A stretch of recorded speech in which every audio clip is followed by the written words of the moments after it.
My name is Akash Gupta. I am your history educator. Welcome to my channel History with Akash sir. तो students, आज का हमारा जो topic है slave dynasty है, मतलब गुलाम वंश। ये दिल्ली सल्तनत का ही एक पार्ट है स्लैव डायनेस्टी। ओके, जो गुलाम वंश था वो 1206 से लेके 1290 एनो डोमिनी तक इसका कार्यकाल रहा। कुतुबुद्दीन ऐबक जो इसके पहले शासक थे वह कुतुबुद्दीन ऐबक थे। तो without time wasting let's start video. The slave dynasty was established in 1206 Anno Domini by Qutubuddin Aibak. He was a slave of Mohammad Ghori. मतलब कि जो स्लैव डायनेस्टी थी, मतलब जो गुलाम वंश था, वो 1206 ईस्वी में स्थापित किया गया था कुतुबुद्दीन ऐबक द्वारा। He was a slave of Mohammad Ghori, और वह मोहम्मद गौरी का गुलाम भी था। He was the governor of Delhi at the time of Mohammad Ghori. Mohammad Ghori के समय में कुतुबुद्दीन ऐबक दिल्ली के गवर्नर भी थे। Qutubuddin Aibak made a Lahore his capital. Qutubuddin Aibak ने अपनी राजधानी लाहौर को बनाया। Qutubuddin was also called to Lakh Bakhsh which means to given a lakh. मतलब कुतुबुद्दीन ऐबक को लाख बख्श भी कहा जाता था, जिसका अर्थ है कि वह लाखों रुपयों का दान करता था। Qutubuddin Aibak got to Quwwat ul Islam mosque in Delhi and 2.5 दिन का झोनपड़ा इन अजमेर। कुतुबुद्दीन ऐबक ने क्वात उल इस्लाम नामक मस्जिद का निर्माण कराया जो दिल्ली में है, और 2.5 दिन का झोनपड़ा जो अजमेर में है उसका निर्माण करवाया। Qutubuddin was built Qutub Minar at Delhi. Qutubuddin ने कुतुब मीनार बनवाया जो दिल्ली में है। He married his daughter to Iltutmish. इन्होंने अपनी पुत्री का विवाह इल्तुतमिश से कराया। The meaning of Qutubuddin Aibak is moon faced. मतलब कि कुतुबुद्दीन ऐबक का जो नाम का अर्थ निकलता था वह रहता था कि मून फेस, का चेहरा एक मून की तरह रहता था, उसका कंपेयर मून से किया जाता था। He destroyed the Nalanda university by the Bakhtiyar Khan minister of Aibak. उसने नालंदा यूनिवर्सिटी को भी ध्वस्त किया था बख्तियार खान के द्वारा, जो कि ऐबक का मंत्री था। कुतुबुद्दीन ऐबक का बख्तियार खान मंत्री था। He died in 1210 AD after falling from a horse while playing. He buried at Lahore. इनकी मृत्यु 1210 ईस्वी में हो जाती है। घोड़े की सवारी करते समय ये गिर जाते हैं, जिसके कारण इनकी मौत हो जाती है और इनको लाहौर में दफना दिया जाता है। He was succeeded by Aram Shah was ascended by Iltutmish in 1211 AD and ascended the throne of Delhi। मतलब उसका उत्तराधिकारी आराम शाह था, जिसकी 1211 ईस्वी में इल्तुतमिश ने हत्या कर दी थी और खुद ही वो दिल्ली की गद्दी पर जाकर बैठ गया। Okay, Shamsuddin Iltutmish. Iltutmish started the iqta system. Iltutmish ने इक्ता सिस्टम को स्टार्ट किया। He was the real founder of the Delhi sultanate, और इन्हें को ही दिल्ली सल्तनत का रियल फाउंडर, असली संस्थापक कहा जाता था। It formed a organisation of 40 slave known as the Turkan e Chalgani. मतलब इन्होंने 40 गुलामों का ऑर्गेनाइजेशन किया, एक जिसको तुर्क ए चलगनी कहा जाता है। ओके स्टूडेंट्स, आई होप आपको ये वीडियो समझ आ रही है। यदि नहीं समझ आ रही हो तो आप हमको कमेंट कर सकते हैं। आप अपना नंबर यदि हमें इशू कर देंगे तो हम आपको वो नोट्स शेयर कर देंगे। Okay, Iltutmish was the first to issue a pure Arabic coin. Iltutmish ने पहली बार Arabic coin, pure Arabic coin को जारी किया था। Okay, Iltutmish was a Turk. He was the slave and son-in-law of Qutbuddin Aibak. Iltutmish तुर्क का वासी था और वह एक गुलाम भी था और वह दामाद था कुतुबुद्दीन ऐबक का. After the death of Aibak, the next governor of Badaun Iltutmish. Aibak Qutubuddin Aibak की मृत्यु के बाद जो नेक्स्ट शासक थे वह बदायूं इल्तुतमिश ही थे. He shifted its capital from Lahore to Delhi.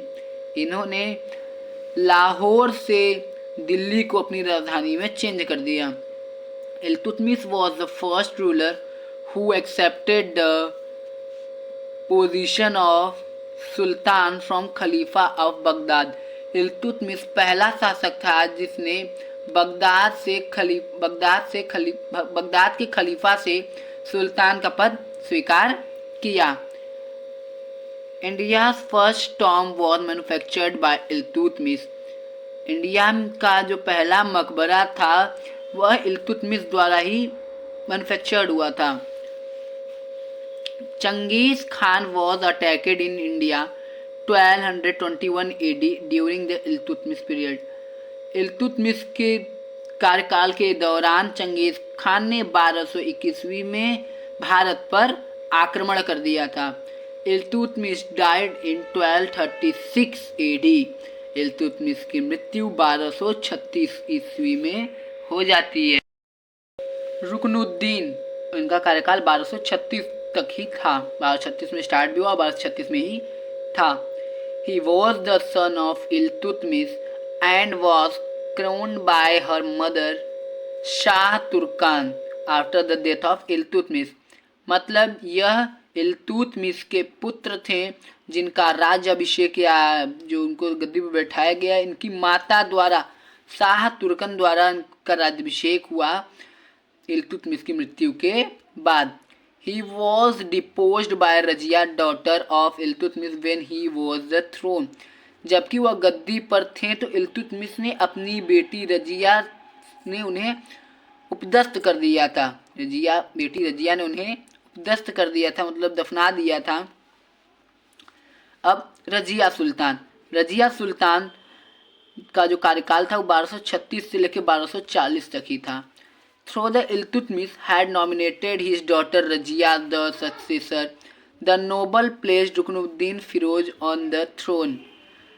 मतलब हालांकि इल्तुतमिश ने अपनी बेटी को उत्तराधिकारी के रूप में नामांकित तो किया ही था, लेकिन कुछ लोगों ने रुकनुद्दीन फिरोज को सिंहासन पर बैठा दिया.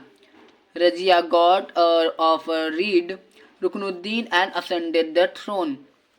रजिया ने रुकनुद्दीन से छुटकारा पा लिया और खुद गद्दी पर बैठ गई. Razia was the first and only Muslim lady who ever rule India. Razia Sultan पहली एक मुस्लिम महिला थी जो भारत की शासिका बनी. Razia renounced the practice of purdah and started coming to the court like a man. Razia ने पर्दा प्रथा को छोड़ करके लाइक अ मैन आदमियों की तरह ये कोर्ट में दरबार में आने लगी. अपने पिता का वस्त्र माना जाता है कि अपने पिता का वस्त्र भी पहन के आती थी. Razia is a married to Altunia. Razia का विवाह अल्तुनिया नामक शख्स से होता है. Razia was murdered by Hindu bandit thief in 1240. Razia की 1240 ईस्वी में हिंदू डाकुओं ने हत्या कर दी थी रजिया सुल्तान की. She was the first Ottoman female ruler. Razia Sultan पहली तुर्क महिला शासक थी जो भारत पर शासन की. बहराम शाह का जो कार्यकाल था वो 1240 से लेकर 1242 ईस्वी तक था. After Razia, Iltutmish's third son Bahram Shah was put on the throne by the powerful Turkish council Chalisa. Razia के बाद इल्तुतमिश के तीसरे पुत्र बहराम शाह को शक्तिशाली तुर्की प्रसिद्ध चालीसा का सिंहासन पर बैठा दिया गया. He was considered only as the de jure ruler, while नायब ममलाकत was the de facto ruler. उसे केवल डी जून रूलर मतलब डी जून शासक माना जाता था, जबकि नायब ए ममलकत वास्तविक शासक थे. Bahram Shah lost his life after his failed attempt to assert authority once on the throne. एक बार सिंहासन पर अपना अधिकार जमाने की असफल कोशिश के बाद बहराम शाह को अपनी जान से हाथ धोना पड़ा. मसूद शाह जिनका कार्यकाल 1242 से 1246 तक चला. He was the son of Ruknuddin but was deposed after Balban and Nasruddin Mahmud's mother Malika-e-Jahan conspired against him and established Nasruddin Muhammad as the new sultan. Okay, it means वह रुकनुद्दीन का बेटा था, लेकिन बलबन और नसरुद्दीन मोहम्मद की माँ मलिकाए जहां द्वारा उसके खिलाफ साजिश रचने लगी और नसरुद्दीन मोहम्मद को नए सुल्तान के रूप में स्थापित करने के बाद उसे अपदस्थ कर दिया गया था. Okay, second one is Nasiruddin Mohammad. He was the son of Iltutmish and was known as a Darwasi king of very pious and noble. मतलब वह इल्तुतमिश का पुत्र था और दरवेशी का राजा था. वह इल्तुतमिश का पुत्र और दरवेशी का राजा था एंड वह बहुत ही पवित्र और महान व्यक्ति था. He died in 1266 AD. इनकी मृत्यु 1266 ईस्वी में हो जाती है. गियासुद्दीन बलबन, इनका कार्यकाल 1266 से 1287 तक रहता है. गियासुद्दीन बलबन का कार्यकाल 1266 से लेकर 1287 तक रहता है.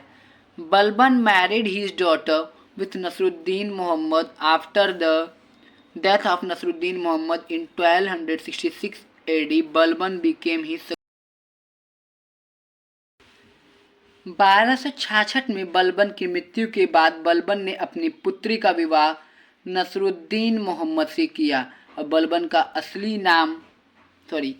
Balban real name was Bahauddin. He was the slave of Iltutmish. Balban का असली नाम बहाउद्दीन था, वह इल्तुतमिश का गुलाम था. Okay, Balban ascended the throne of Delhi in 1265 AD. It saved the Delhi from the invasion of Mongols.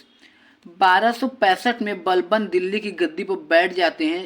इन्होंने दिल्ली को मंगोल के आक्रमण से बचाया था. He broke the power of Chalisa and restored the prestige of the crown. उसने चालीसा की शक्ति को तोड़ दिया और ताज की प्रतिष्ठा पर बहाल किया, मतलब उस पर अमल किया. ही एस्टेब्लाइज द मिलिट्री डिपार्टमेंट दीवान ए अर्ज. उसने अपने सैन्य विभागों के लिए दीवान ए मर्ज की स्थापना की. After Balban his son Kaiqubad became the ruler. मतलब बलबन की मृत्यु के बाद कैकुबाद वहाँ का शासक बना. He died of paralysis. Ghiyasuddin Balban की मृत्यु पैरालिसिस के कारण हो जाती है. The last ruler of the slave dynasty was Shamsuddin Kaimurs. मतलब गुलाम वंश के जो अंतिम शासक थे वह शमसुद्दीन कैमूर्स थे. इसी के साथ आज का हमारा वीडियो स्लेव डायनेस्टी ख़त्म होता है. तो आप इस चैनल्स को ज़्यादा से ज़्यादा अपने दोस्तों तक शेयर करें, सब्सक्राइब करें और लाइक करें. Okay, thank you.